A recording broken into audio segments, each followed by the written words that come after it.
Probably going to be live here in just a second. Yeah, you're good. But yeah, man, I'm excited to talk with you about this. Just hearing all your progress on social, just trying to keep up with everything. Yeah, it's like I know you've been working hard on this stuff too.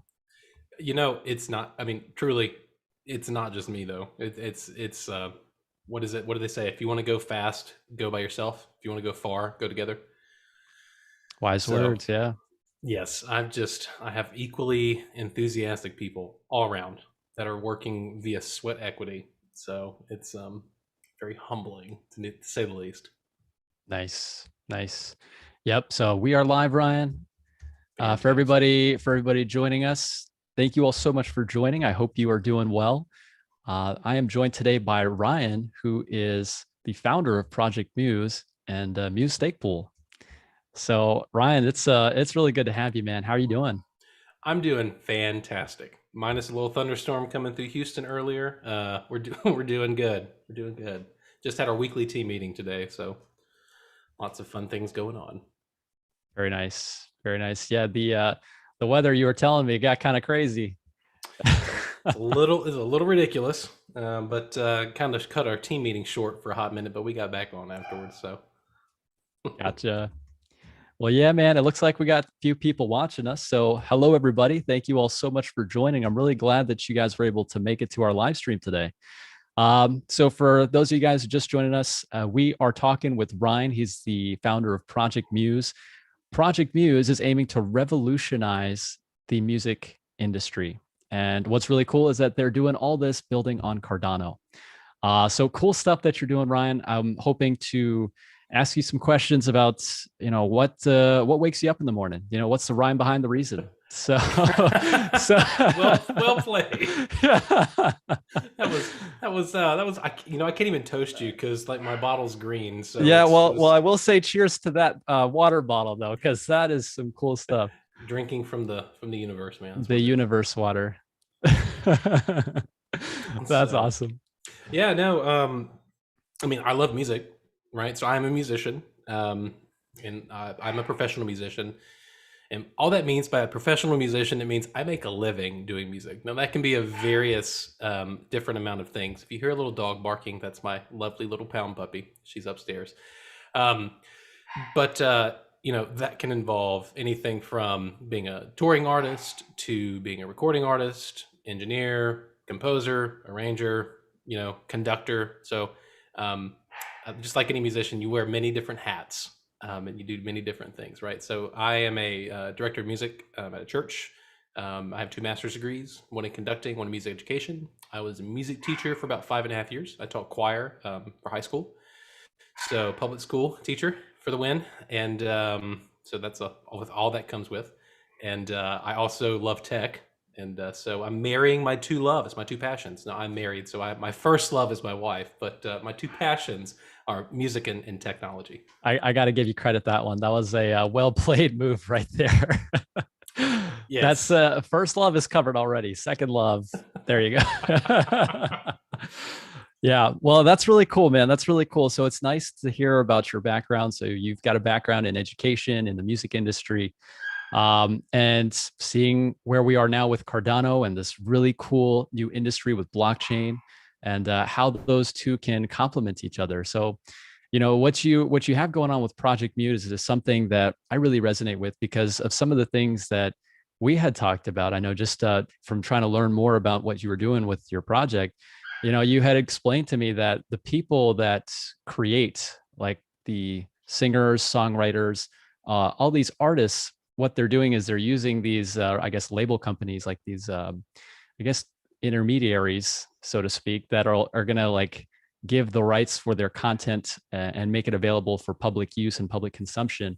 But then what's unfair to the artists in that sense is that these guys are taking a huge cut from all of that. So I wanted to just better understand a little bit of what that actually looks like from somebody who has been in the industry, and what you think are some of the biggest advantages to Project Muse and how that's going to change the entire game.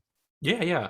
I think maybe the best, and you kind of touched on this, but I think the best thing to ask first is, what is the current state, and what problems are we trying to solve, right?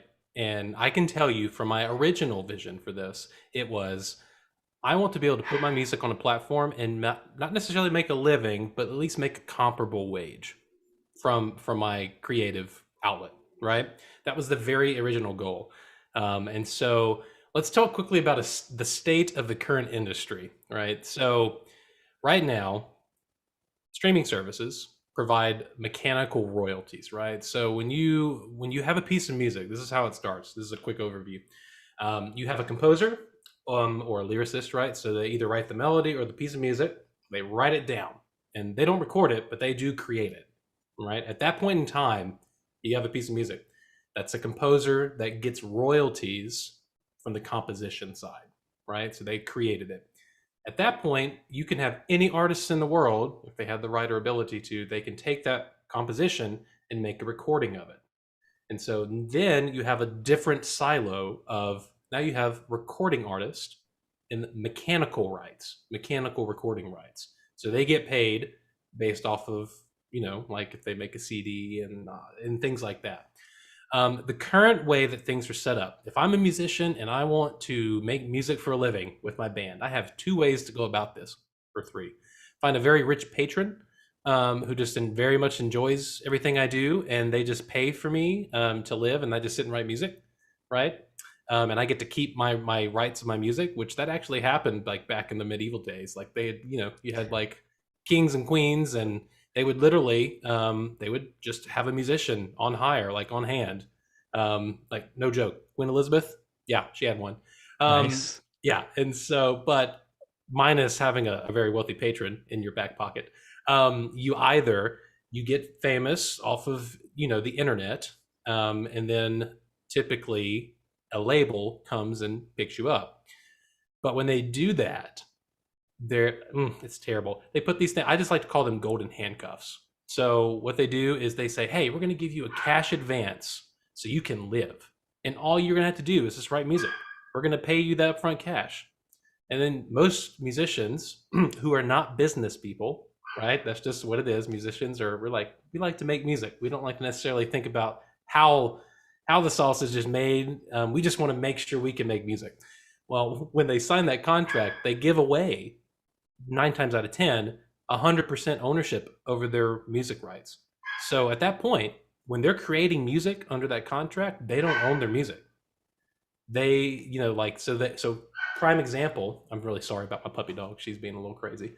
Prime example, someone makes this great album and they're like ready to release it, and the label is going to say, that's great, but let's wait till next year to release this.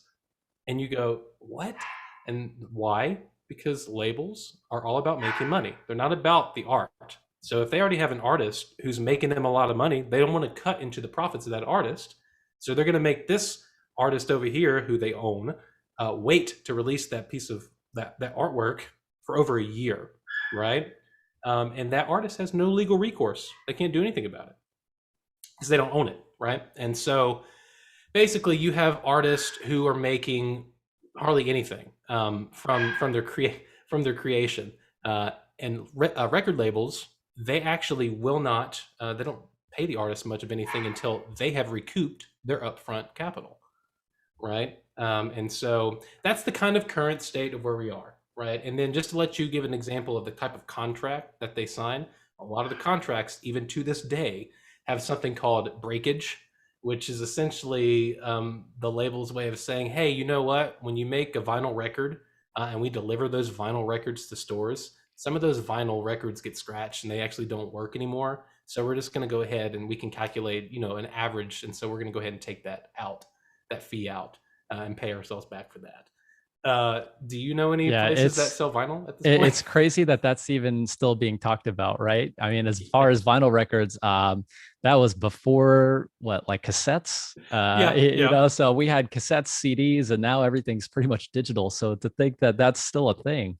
Yeah, that's how antiquated these contracts are that people are signing, right? So all that to say, fast forward, Spotify comes on the stream, comes on the scene, right? And they go to the labels, and because the record labels are dying, it's a dying model, and then they say, hey, we'll give you 5 to 6% ownership, like shares in our company, and you'll get 70% of the revenue stream from us each month. And they said, oh, great. And so there we have the 800-pound gorilla on the block, which is Spotify, who pays the artist 0.002 cents per stream. And they don't pay the artist at the end of the month unless their account has over $1,000 in it. And do you know how many streams it takes to get to $1,000 in your account by that current math? That's roughly 1 million streams. Wow. Right. And Wow. so, yeah, so you can have $850 in your account as an artist, and you're not going to see it until you get over that $1,000 mark, which is ridiculous. And it's actually illegal. The government has stated that it is up to Spotify to pay out those royalties to the musicians. Right. And so, but if you think about it, a musician at that point, what are they going to do? Are they going to either go spend time and money and go hire a lawyer to go track down their maybe $100, or are they going to go take that same amount of time and play a gig somewhere and make more money? Right? Exactly. So that's kind of where we are in the current state of the industry, right? Think about this. That's if you're like with a label. That's if you're a signed artist with a label. What if you're like just an independent artist making music at home? Like, what are your options, right? Well, you have to go through a distributor, right? So like CD Baby or DistroKid. So if anybody uploads podcast, right, to a streaming service, you typically have to go through CD Baby or DistroKid or some other distributor, right? And so they take a fee. That's a fee that you get that goes away. Whenever you get to Spotify, you're getting, like we said, 0.002 cents per stream. You don't get paid until you get to $1,000. Well, which is 1 million streams. Well, that sucks, right? And then let's just say your piece of music gets played over the air somewhere, and then they're called they're PROs, so they're royalty collectors agencies, right? They take half of your royalty fees for the privilege of tracking it down for you. So if you think about all this, any industry, right? Any industry, they try to get the most out of their workers as they possibly can. But I have never, ever, if you really dig in and peel back the layers, have seen an industry that's so predatory towards the content creators, right? So I'm a firm believer that Spotify doesn't exist without music. It just doesn't. So in my brain, I go, why are the very people who are getting the shaft, like they're the ones who make this able to exist in the first place? So that was kind of where my brain went, and where I just had a big crux where I came to a point where I went, this is ridiculous, and this is not sustainable, and it's not fair, right? So my entire ethos behind creating Muse is I want to give power back to the musicians. I don't have a problem with people, with people choosing to give away ownership for money. I don't have a problem with that. But what I do have a problem with is whenever everyone is not on the same playing field, right? So this is what we're kind of doing. So that's the state of things. That's kind of where I'm coming from, and now I can actually tell you what we're actually offering, right? I know it was a big backstory, but I think it's super important for people to realize really the state of where we are. And you might think right now, oh, that's great, I can go listen to my Spotify playlist and I like my music. Well, guess what? In a couple years, this isn't sustainable. So there are tons of musicians who've had to quit making music and go get a day job so they can make a living. And if this continues, in a decade from now, you're going to be listening to the same stuff over and over again because there's not going to be any new music for a various of reasons. And it's going to sneak up on you. You're going to go, why don't we have new stuff going on? Well, it's because you're not paying for it. So that's kind of where we are. There's my long-winded answer. Exactly. Yeah, you touched on so many points, just hearing about your perspective. And you're totally right in that respect, because it's like, how long can you go on working for free, basically? A lot of these new up and coming artists, I mean, if they're earning, like you said, maybe like 2 cents per stream on Spotify. 0.002 cents. 0.002 cents. Yeah. So next to nothing. I mean, that's just, it's one of those things where you really have to put into perspective, okay, I'm getting a chance to enjoy this content, but who's really benefiting from that? So, what you're doing with the Project Muse, I guess, since we're talking a bit about Spotify, I guess a lot of people are used to these streaming services now. I've got Apple Music as well, also a really good platform. I think the audience is really huge. So I guess in terms of an existing platform like Apple Music or Spotify, like how would Project Muse brand itself or kind of separate themselves from one of the existing services and try and like showcase the value proposition by putting the artists first? That's a great question, Pritesh. So here's the thing. We essentially, Muse has two, as of right now, we have two essential different services that we're offering. Okay. And blockchain in general, it was to bank the unbanked, right? That was the first like spiel that everybody said, right? The reason for it. Well, we've moved past that at this point, right? And so what we're trying to do and what we're doing is we are trying to replace middlemen with code, right? We're not removing the middle person, but we're replacing them with code that's not incentivized to make a profit, right? And so when you do that, that really enables, it gets rid of a lot of the fluff. And so what that does is that leaves you with a viable revenue stream, right? And so because we're removing the middleman, right? So we're not paying for a distributor. We're not paying for someone to create an IFCM code for your piece of music to document where it is, right?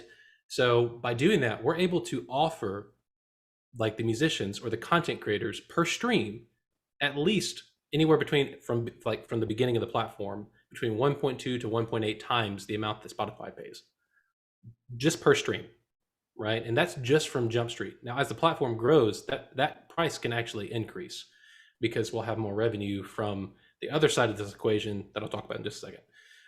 And so just from a value proposition, just from the streaming side, you go, well, come to Muse, you make more money per stream. Like your 1,000 streams, your 1,000 views gets you X amount more than they would on any other platform, right? And also, it's free to use. It's free for you to put your music on. It's not free for you to get your music on Spotify or Apple Music. You have to go through a distributor and you have to pay them money, right? So it's free to get on. You get paid almost double the amount per stream that you're going to get paid on the traditional platforms. That's the first thing. Well, inside the player, we're going to allow micro tipping. So consumers are going to be able to actually directly tip the owners of this piece of music that they're listening to. So me as a musician, I'm a pianist and vocalist. And when I was in high school, one of my jobs was I would play at a library bar. Like we're talking like 15, 16, 17, 18-year-old kid for like 3.5 years. That was my job.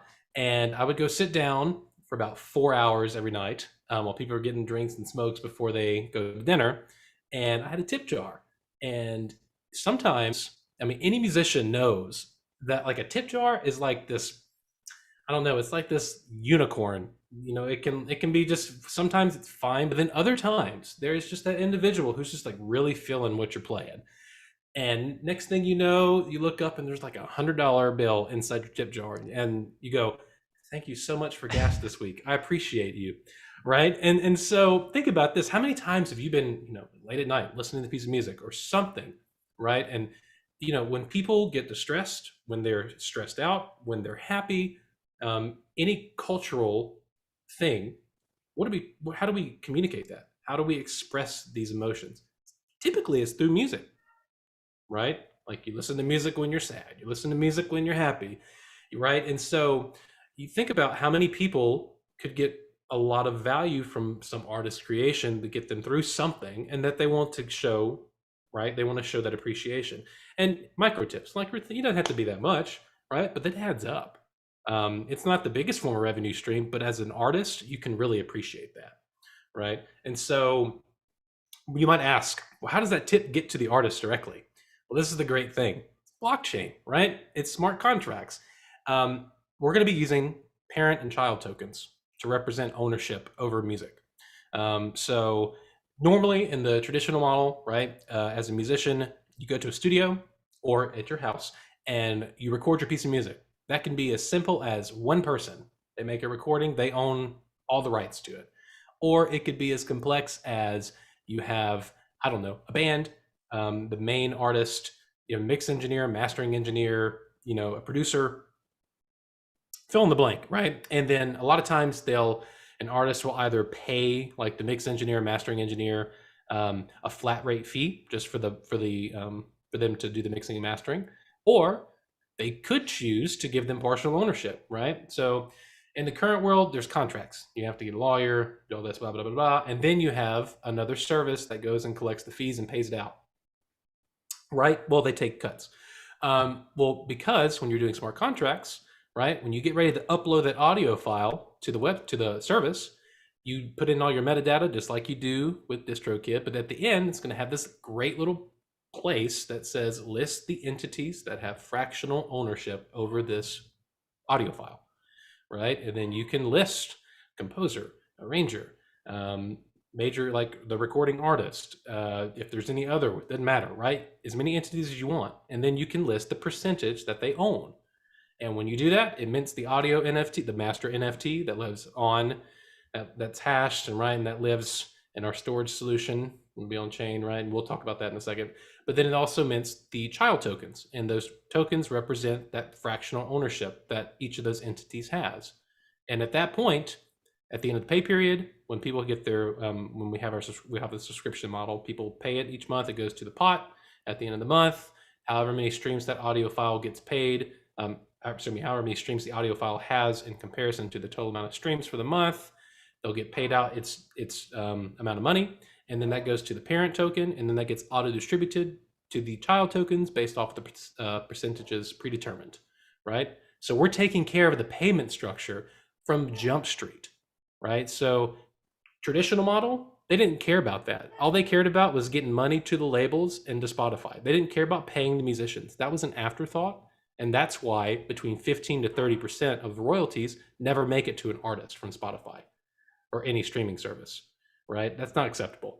That's not an afterthought for us. That is primary. That's the very first thing that happens when you deploy on our platform, right? Like it's, where these things are, who owns it, and the money gets there, and it's automated, right? That's the very first thing that we're different.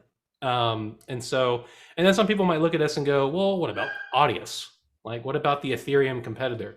Well, I can tell you, no service as of to this point is offering what we're doing. Because whenever you mint this token and now you have fractional ownership, you can now have a marketplace to, if I own 50%, well, I can go sell 5% of my ownership for some money, right? What if I need a cash advance as a musician? I need some money to make it through the next month, right? Yep. I can set my fee, or I can auction it off. So what does this do? This brings power back to the musicians, right? And so at that point, you can have, I'm so sorry. She is being she's being very impatient right now. She needs some attention right there. She is the princess. She's 11 years old. She gets what she wants, right? Right. But essentially, right, you have the marketplace. I can put this up for sale, and you have investors now. Not just music lovers, but you have people who like to invest in art that are going to want to come onto the platform to go and search and to find the next big thing, so they can make sure they get revenue stream if it goes big, right? And so at that point, you have this double feedback loop. And what I mean by that is this. So if KAIZN, for example, let's say you release a single, I don't know, we can call it like the KAIZN Shuffle. Oh man, like KAIZN Shuffle. Oh man, you got some ideas already going on. I'm just saying.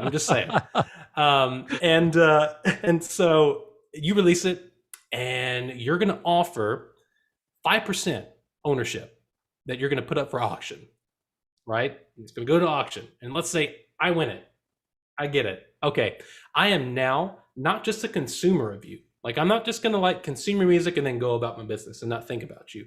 I'm going to be actively invested in your success as an artist, right? Because I'm going to want this piece of music that I just bought partial ownership in to have a whole bunch of streams so I can get paid more, right? So I'm first loop is it's going to increase people to actually want to stream the music, right? So they get paid more. And two, I'm going to want other people to get on this platform so I can have more streams for this piece of music, right? As an artist, I'm going to say, come and listen to me on Muse, because in the back of my head, I'm going, I'm making more money per stream if you listen to me on Muse, right? And then also, you're enabling this NFT marketplace where I can offer you an option to come and actually be a part of my journey and be invested in my journey. You cannot do that in any other platform. No other platform, whether it be mainstream or any other crypto project to date, is offering this in this ecosystem, right? So yeah, low-hanging fruit of an NFT, yeah, they can offer a JPEG of a signed album art cover if they want to mint like just 7 and sell those. But that's low-hanging fruit. That's not, in my opinion, that is the bare bones minimum of what an NFT can be, right? To me, an NFT represents a couple of things. It represents digital scarcity, and it represents ownership reflected in a tokenized manner, right? At least in my mind. And so, at that point, so you have a marketplace and then you have the streaming. So in the end of the day, anyone can deploy on our streaming side and just make more money per stream. They can do that, right? But here's the kicker. If you want to utilize the fractional ownership side of the equation and that marketplace side to offer people to, purchase partial ownership over your music, then you're going to need to be exclusively on Muse. And here's the reason. And here's the reason why. Because this is a little, it's not complicated, but it's just the way it is. PROs, which are performance rights organizations, they are responsible for going to the streaming places, grabbing the information for the royalties, and then paying it out to the artist. They're not incentivized to work with us. Why are they not? Because they're not going to get paid by us. They get paid bukudos of money to do a lackluster job from the streaming services so they can meet their legal requirement of trying to pay out royalties to musicians. And I hope they don't work with us, because here's the reason why. This is going to expedite their demise. I'm 100% positive, because I can already tell you, we already have artists who are ready to deploy, and have already stated, and they're artists with, we're talking 30, 40,000 monthly streams on Spotify, that are saying, I'm going to be pulling my stuff off of Spotify and I'm going to be exclusively deploying on Muse. And so it's a real thing. And so artists they hate Spotify. They hate the streaming services because they're in, and I posted this on the Twitter, on my Twitter a couple days ago, but a former executive from Spotify, I don't know how they got him on record saying this. He must feel very comfortable and very safe. But and I quote, said, the point of Spotify is not to pay musicians. It was to get music to the masses. It was not to pay the musicians. Think about that statement. How bass-ackwards is that statement? Exactly. Right? That's not sustainable. And that's, quite frankly, that's insulting to musicians. But again, musicians aren't business people. They don't realize what they're giving up when they sign with certain things, right? Now that's not to say that labels are bad, because look, some people need that. Some people need to be, they need to have access to. Now I will say this: with pandemic, I hope it's been painfully obvious to everyone that you don't need to be in a massive, like ridiculously large studio to create really good music. Like Jacob Collier, for a prime example, he has a record called "In My Room." And it literally was, everything was created in his room on Logic Pro using his instruments and his patches. And this guy's he's won how many Grammys at this point? Oh, right? I have no idea. That's it's really crazy to think about, though. It's like, you don't really need all this fancy stuff. I mean, no. And that's why people used to sign with labels, because the labels would say, well, if you sign with us, we get you access to this recording studio, maybe this recording engineer that's exclusive with us, right? And then, so that was really one of the big pulls of why they would sign, right? And then also it was also, we'll set you up with our PR, yada, yada. So what we're really trying to do is completely change the payment structure. Right now it's composer has their own siloed thing. If they go with the publishing house, they lose the rights too. And then we have recording artists who maybe are probably more than likely signed with the label, and then they don't own their music and they get paid pittance, both sides. We're undoing all of that, and the PROs and all the afterthought industries that were created to get money to musicians, or at least make the attempt, and we're putting it all under one silo where it should belong, right? So Yep. that's kind of what we're doing. And there's some, there's some other little things that's going on. I'm trying to think of a couple of kind of little idiosyncrasies to the space. There's a couple Sure. of, I'll think of them as we go on. But Sure. Yeah. Before you do, I just wanted to, you know, touch on some of the points that you had talked about. I know that's quite a bit, but then also big thank you to everybody who's in the chat. We got 60 people watching, 32 likes. So guys, if you are enjoying this content, this is Ryan from Project Muse. Make sure you drop us a like. I'm going to make sure I leave the link in the chat. So if you guys do want to check out Project Muse, would highly recommend it as we're going through our conversation. And also, if you're in the chat and if you do have a question related to the project, we are going to do our best to help answer some questions closer towards the later part of our live stream.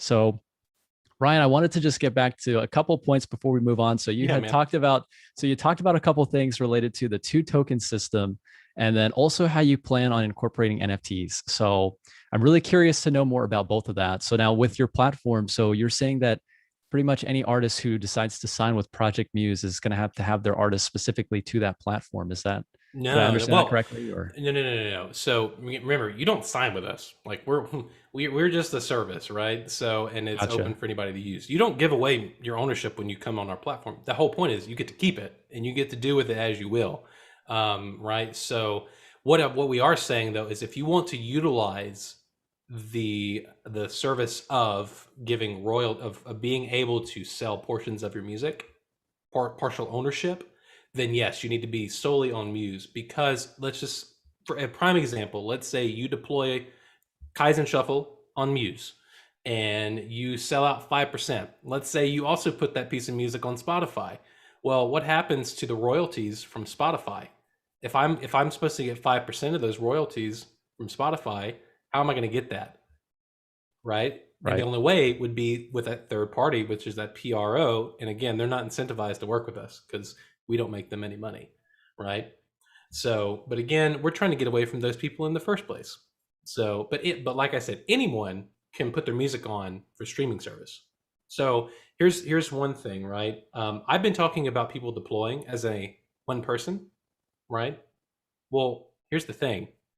Record labels are not incentivized to squash this. They're actually incentivized to get behind this. And here's why. Remember, labels own their music. So like, let's just take your pick of an artist right now, right? Minus Taylor Swift. Typically, they're signed with a label, right? And when they're signed with that label, the label is the person who owns that music.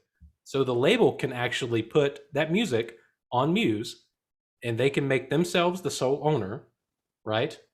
And I want you to think about this. If they sign a new artist and they give them $250,000 cash advance, right?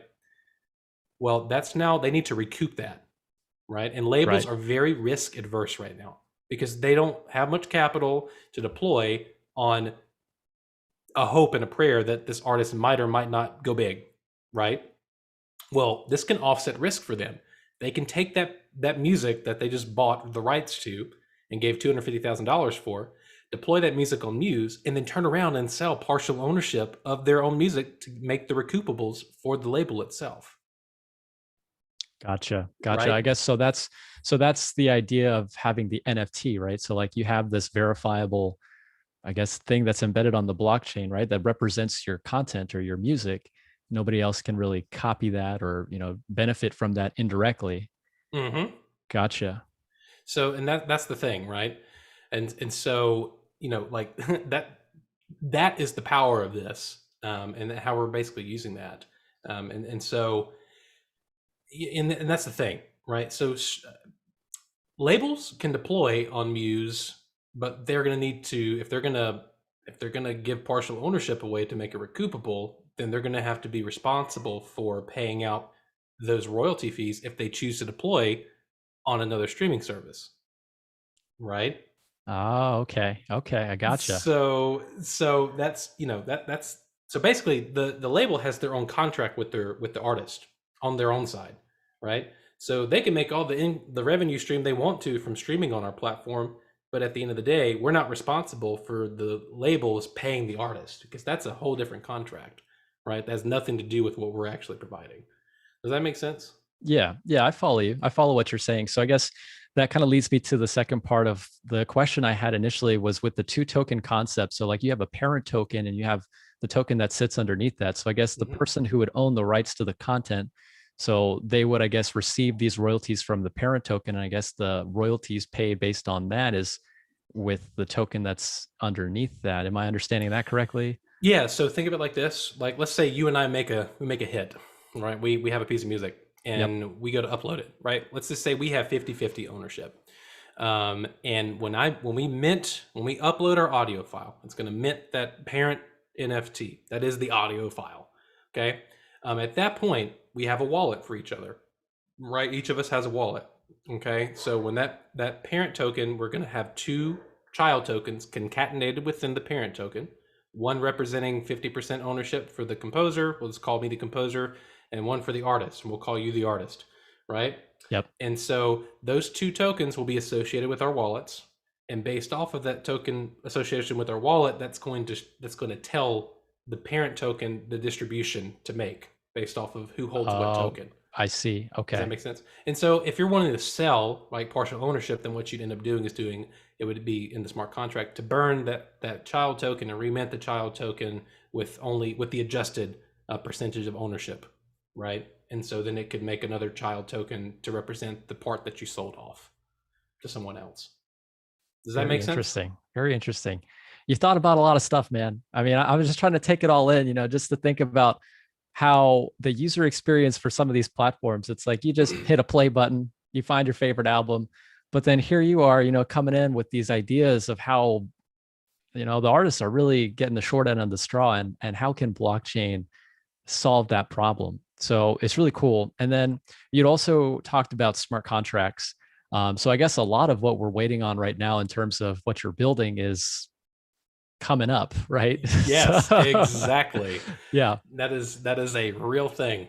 Yeah, it's all contingent. So we're planning on launching either in December of 2021 or January of 2022.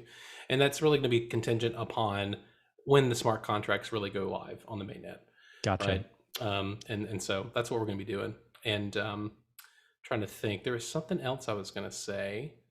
No, come to me in a second. We'll go with that. This is one of the things about going live randomly. It'll come to me. Yep. So. Yep. I hear that. So guys, as far as any questions, if you do have questions, please be sure to let us know in the chat. Ryan, I wanted to ask you if you do have any plans for Catalyst. Have you guys thought about getting funding through Catalyst, or like what's your plans as far as seeing this project through? Yeah. So I am very humbled and blessed. I have a team of roughly 9 individuals right now that are working via sweat equity. And we'll be releasing, on Twitter, just some like 30-second clips for you guys to start to get to know who's actually on the team. But I'm telling you, it's amazing. At this point, I feel like I could cease to exist, and this project is probably going to still come to fruition, just because of how people are, how they're so passionate about this. And so it's very humbling. But yes, we are preparing for Catalyst round 6. We're gonna go through Fund 6, and we're gonna be, I think, requesting roughly $70,000. Haskell devs are not cheap. I will say that.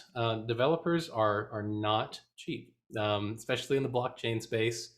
And so, we have the app front end, the smart contract side, and then we have the back end, which is the storage solution, right? So I haven't talked about that yet, but I can talk about that in a second. But yeah, Project Catalyst Fund 6. You'll be hearing more about that soon. Yeah, I'd say about that. Very cool. That's awesome. Yeah, we're rooting for you. It would be great to have you on the show again to talk as we move closer towards that. But yeah. I wanted to touch on some of these questions that we've been receiving from the chat. So hello to Rick. We've got Rick in the house. Oh man, how Rick you doing, sir? We got a lot of fans in the house. Duckpool, how you doing, buddy? Glad to see you guys here. Lucas Oakley, what's up, brother? Good to see you guys here. So a question that we got was, as far as the tokens, so what have you thought about in terms of the legislation related to Muse token. Is it something that will be available for U.S. citizens? I guess. What are your stances towards some of the regulation regarding that?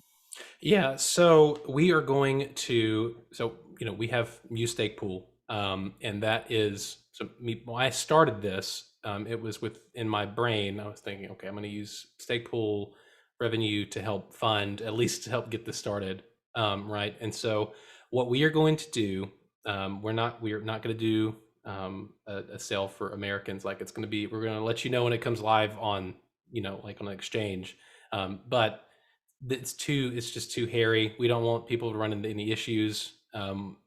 There's a lot of legislation and just a lot of things that are still up in the air as far as what's the security, what's not security. We don't want folks getting in trouble, et cetera, et cetera. So we'd rather err on the side of caution with that. But what we are doing is we are off our delegates. Anybody who delegates to Muse Stake Pool is going to get an airdrop of our token, and it's going to be based off of weight and time being staked with Stake Pool. And we're not taking any of your ADA rewards to give you these tokens. Like you are getting those as a reward to thank you for continuing to choose to delegate with us, and allow some capital so we can keep, moving on. Right. So that's how we're going to choose to handle that side of things. But yeah, I know that might not make people happy, some people, but that's the way we're going to choose to go, because no one wants to end up in jail, right? So no, we don't want to do shady. No shady. I'm not a fan of that. I've been around too many times of rug pulls, and no. Yeah, I can empathize with that a lot. Just to think about what you're doing with your stake pool and tying into that, it's not really going to be something that you're, I guess, charging money for. It's really going to be an airdrop, right? So like people aren't purchasing tokens, and I guess that would mitigate some of the risk with what might potentially happen. Correct. So I can empathize with that a lot. Well, and I will say, I'm trying to remember the exact. We have the tokenomics. I cannot say everything about that, but I feel like we've given a fair amount to delegators. We've allocated the fair amount. So, and I will say, there will be a vesting period for all the core team, right? So I'm in it for the long haul. I plan on using this myself. Like I am building my own solution. This is what this is. And so, I'm not going anywhere. But that's kind of where our thoughts are on that. I know there are other projects who are choosing to take 100% of the ADA rewards from their pool. Yeah, I've heard of a few of those. Yeah, that's their prerogative. I can't in good conscience be okay with that. I'm not going to say what they're offering is fake or not fake. I don't know. I hope that anyone choosing to give away 6 months worth of their ADA rewards, I hope that you get an appropriate present for your dedication and your choice to be very risky. So yeah, we all want to succeed at the end of the day. I feel, those types of projects, wish them the best. That's about all we can say to that. Oh yeah, no, we just from upfront, we were just going, you know what, we want to reward people for doing this. This is not something that you need to pay us for. If you are already paying us by choosing to stake with us. That's if you think about it, that's what it is. Yeah. Absolutely. Another great question we got in the chat. As far as some of the artists that you're talking to, I'm sure that there is a bit of a privacy thing there. So definitely want to remain respectful of any potential deals in the pipeline. But could you tell us about some of the artists that have already expressed interest in your platform? Yeah. So I can't tell you any big name artist yet. But I will tell you that if you are in our Telegram group, the Muse Stake Pool Telegram group, you will have seen at least one artist. It was funny, actually. We have a brand ambassador program. So we have a group of about 8 to 10 individuals in different geographic regions in the United States that are in the music industry in various ways. So one of my brand ambassadors is a good friend of mine. He's actually the manager for Noah Cyrus, who's Miley Cyrus's sister. He's a brand ambassador for our LA area. There's another guy who he's just about going to come on. We have to double check one other thing with him. We have a brand ambassador from Texas. We have a guy, we're targeting the Nashville market, the New York market, Atlanta market. So essentially, if you break it into 5 markets, right? So it's LA, West Coast, Texas, which that's its own country music scene in and of itself, which is different from Nashville, which is another one, and then also Atlanta, and then there's New York has its own little thing too. So we have different brand ambassadors who are.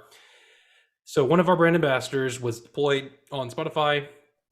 He still is, but he was in a punk rock band. Which, if you think about punk rock in crypto, that's just like it's a match made in heaven.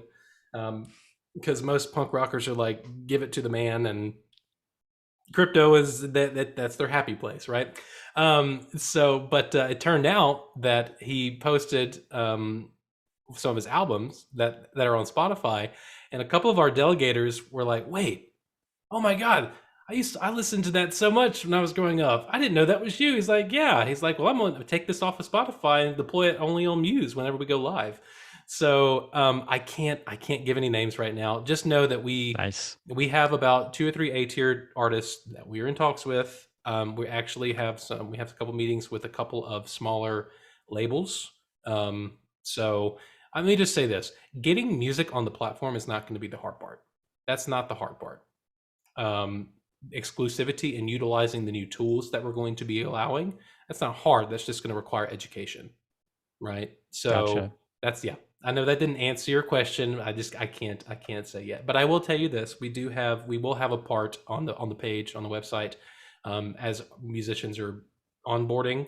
We'll have like a pledge page, and you'll be able to give updates and stuff like that. So, nice. Kind of closing out that topic. So, got a question saying, Ryan, did you talk with Alex from These? He has Matt Sorum from Guns N' Roses on his team. Matt Sorum is a crypto fan.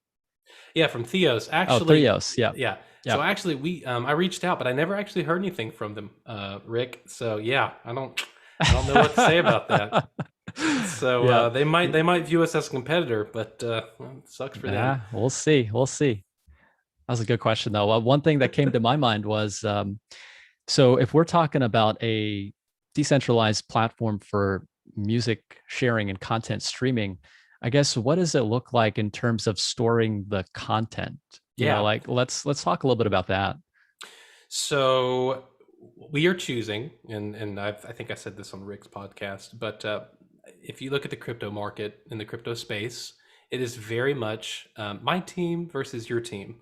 And if you're with one camp, you better not even look in the direction of the other camp, right? It's what's that meme with the couple walking and then somebody walks past and he's looking back. Oh yeah, yeah. It's one of those things, right? So in my opinion, the future of blockchain is going to be. I love IOHK's analogy. I think they use symphony of blockchains. They said that. Now I know this is not what they were going for when they said that, but it's music related, so I'm okay with it. But it's going to be a world of different chains interoperating with each other, right? I think that's what it's going to be. I don't think it's not going to be like Lord of the Rings, one chain to rule them all. Even as much as the ETH maxis want to say that's the case, it's not going to be, right? Or even Cardano maxis. It's just not. There are different use cases, and there are trade-offs, and you make compromises for different things. All that to say, there is not a decentralized storage solution yet on Cardano. That's not being built. There was a Catalyst proposal that was proposed, but it didn't get funding. This is one of the earlier proposals. It was for dCloud. So we are actually going to be utilizing Storj, or as they call it, Storj, for our decentralized storage solution. So one of our founders is he is an operator of Storj nodes, so he's very comfortable with the network. So we are laying the groundwork for that, and have been in talks. So yeah. Very interesting. Okay. Now, is that like a separate solution, or like, because you had talked about having a on-chain way to store all this data. So like, is that something totally different? Or that's something totally different. No. So that's just like, if you were to store all these audio files on the chain, that would just be mean, and that would just not be feasible, right? So you can make a reference to where it can go, go from the chain to reference it and then go to where the location is, right? So yeah. People that are, you can mint NFT, like audio NFTs right now on the blockchain, right? There are people that are doing that, but that's not feasible, because an audio file, if you think an average length of a song, right, we'll just say 3.5 minutes. And if you do a hi-fi audio, which is anywhere from 192 or 96 kilohertz to 192, right? Then you're looking at like a size, a file size of over 100 megabits, right? And that's just not feasible. And if you have millions of songs at that much data, right, that's just not how this is going to work. So just think about, right, it's going to be stored decentralized in Storage, and then you can just do a query and it can compile it, within the player. So that's how we're going to do this. And the whole goal of this, I just want to point this out, is we don't want people to even realize they're interacting with smart contracts and blockchain in the first place. Like, to me, this is when blockchain is going to go mainstream, is when people don't realize that they're interacting with this, cutting edge technology. I think the lower you can make the barrier to entry, the faster adoption is going to happen, right? So in our interface, right, where we're going to be mobile first, people are going to have everything that they're normally like profile. They're going to have curated playlists, and I do want to say something about curated playlists, and this might resonate with some folks. In Spotify or any other streaming service, the playlist, the algorithms are actually controlled by humans. Okay, they're controlled by roughly 3 humans, and if you take those appropriate 3 humans to dinner in LA, then you can make sure that your piece of music makes its way on the algorithm and shows up in the top 10 list. Okay, Spotify will go to a label, and they'll say, or the label will go to them and say, "Hey, we got this new song," and they will say, "I don't even care what it is. Send it to us. We'll make sure it's #1 this week." Wow. How is that fair? It's not. So for our playlist, we're actually going to be utilizing AGIX's tech stack, API stack. So we're gonna be using AGI for our curated playlist for people. So Whoa, that's really cool. Okay, so some Singularity Net stuff happening. Okay. So okay. Yeah. Yeah. So and then that's correct. That's what I can say about that. That's awesome. So there's a lot of tricks that are coming up for Project Muse. Just to think about so many different moving pieces that are involved with this, and I'm just trying to take it all in. There's quite a bit that you guys have thought about clearly. Talking about what you had touched on with storage and the file storage for these audio files, basically. I guess in terms of how you would participate in the subscription for the platform, like, is that, so when you think about the tokenomics, and one question I did have was, we from the chat got a question related to, like, is it something, because the tokens will be airdropped, so now will that be done indefinitely, or like what's the barrier to entry in terms of participating? Like, is it a subscription that you have to hold these tokens for? Will delegators be the ones that are able to participate? Like, what's the process to subscribe to Project Muse? Oh, okay. So we have our website, which is projectmuse.io right now, and right now it's just a landing page because our web dev, he's finishing it up this week essentially. So we had to make sure, like, our economic model works. And I just want to say, to that vein, Tidal failed for a very specific reason, right? It was bought by who? It was bought by Dre. And then it went under. And then Jack Dorsey bought 51% ownership over Tidal, right? Why did it fail? Because the economic model didn't work. And I think it would have worked had they not been trying to, like, cook the golden goose, essentially. Right. Yeah. So we've been very strategic about making sure that these things work. So as far as the airdrop goes, I think we've allocated 5% of the total supply for our delegates. And if you drop 5% of the total supply at one time, that's not good for the market, right? That's irresponsible. So it's going to be over a given amount of time, right? So they'll just start receiving once we mint the tokens. And here's the thing, we want to mint the tokens when smart contracts go live so we can lock them up, right? We don't want to have to, like, mint these things and then we'll say, look at our public address, trust us, they're there, yada, yada, yada, right? We want to be able to lock them up, and then they'll be locked up with smart contract, and then they'll divvy it out to delegates, and it'll be at a percentage every epoch, and they'll get their tokens, right? Until the 5% allocation is up, Gotcha. right? For the delegates. Gotcha. Okay. Did that answer So your question? it sure did. So I guess as far as somebody who isn't delegated to Muse, then you would be able to simply say use a DEX, acquire some of these Muse tokens to be able to use the platform. Is that Well, what the yeah. plan So, is? yeah, that's a great question. So, our subscription model, we're doing a subscription model, right? So it's going to be $7.99. We'll have a freemium $7.99 version for regular standard def audio, and then we're going to have a high def audio option as well. Because I'm an audiophile, I can listen to music in 192, and I want to have the option to do that, right?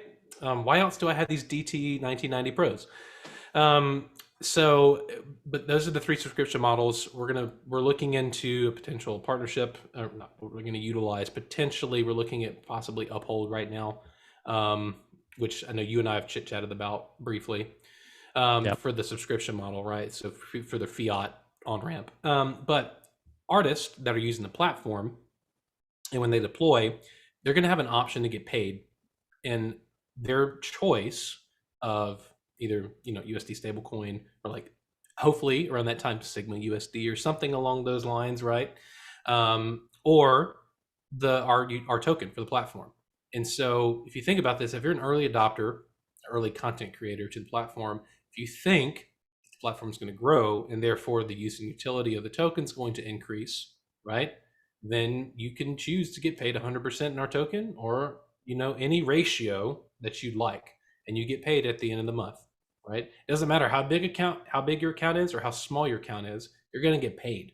And so that's another big thing. Yeah, that's huge. That's huge. Just touching on that first point, you were talking about 0.002 cents. Yeah. Wow. Yeah. And the person who stated that we created Spotify, not for musicians, also had the audacity to say, basically he said it was the extent of musicians. You're just being, what did he said? You're being, what's the word I'm looking for? You're being not stingy, opposite of stingy, having a brain spasm. You're being selfish, asking for more money. Yep. Yeah. Okay. So that's my thoughts on that. Yeah. So Very I don't know if interesting. did that answer your question though? Yeah, no, it definitely did. I feel like it's going to be very interesting to see, what the effects of this type of solution are going to have.